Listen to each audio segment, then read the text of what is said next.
हे पहा, मांडोगण फराटा येथे जळगाव येथून आलेले हे 6 जण आहेत. त्यापैकी 3 जण आपल्याला निदर्शनास आलेले आहेत. त्यांचा हा मारुती व्हॅनचा हा गाडी क्रमांक आहे.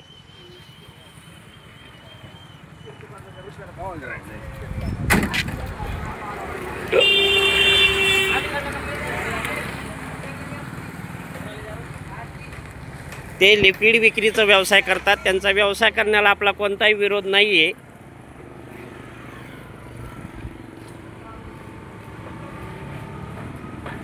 सांग बाळाचं नाव. तुझं नाव सांग. रवींद्र मगन राठोड. 100 रुपयाला भाऊ. दगाड रे भाऊ, दगाड रे. बरं तू आधी इकडे ये चल. 1 मिनिट थांबा. सांग बाळा संपूर्ण नाव. रवींद्र मगन राठोड. गावाचं नाव सांग. जळगाव खानदेश. बरं आधार कार्ड तुझ्याकडे आहे का आत्ता? आधार नंबर सांगू का? कार्ड सांग आहे का सोबत? नाही, सोबत नाही. मग आम्ही जे नियमाने विचारतो ते सांग. सोबत आधार कार्ड असावं असं तुला माहिती नाही का? माहिती जळगाव किती किलोमीटर आहे? जळगाव इथून 400 किलोमीटर. 400 किलोमीटरवर तू व्यवसाय करण्याला आमचा विरोध नाही. जात असताना सोबत आपली ओळख आधार कार्ड ही असावी. याबाबत तुला माहिती आहे की नाही? माहिती मग आपण का ठेवलं नाही? म्हणजे जाणीवपूर्वक तू एक रूमवरती आहे ना. रूमवरती आहे परंतु मोबाईलमध्ये आहे का? मोबाईलमध्ये त्याची मला प्रिंट देईल. मग ठीक आहे ना, ते पाठव मला व्हॉट्सअपला. पाठवतो. बरं आपण काय काय विकता?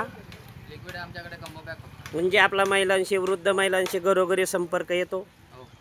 बरं सध्या आमच्या भागामध्ये मांडोगण फराटामध्ये चोरीच्या घटना घडलेल्या आहेत. आरोपी काही सापडत नाहीत.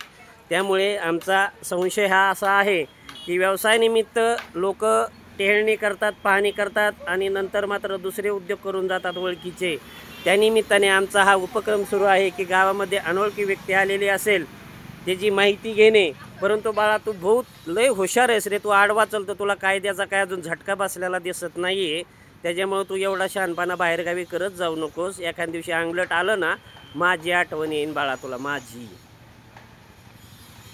तुझा हे वकीलसुद्धा नाही काय करू शकत. संशयित एखाद्या चांगल्या गुन्ह्यात कुठलाही पोलीस अधिकारी तुला संशयित याला नो चॅलेंज असं संशयितला. तो म्हणतो बिंदात चाला पोलीस स्टेशनला.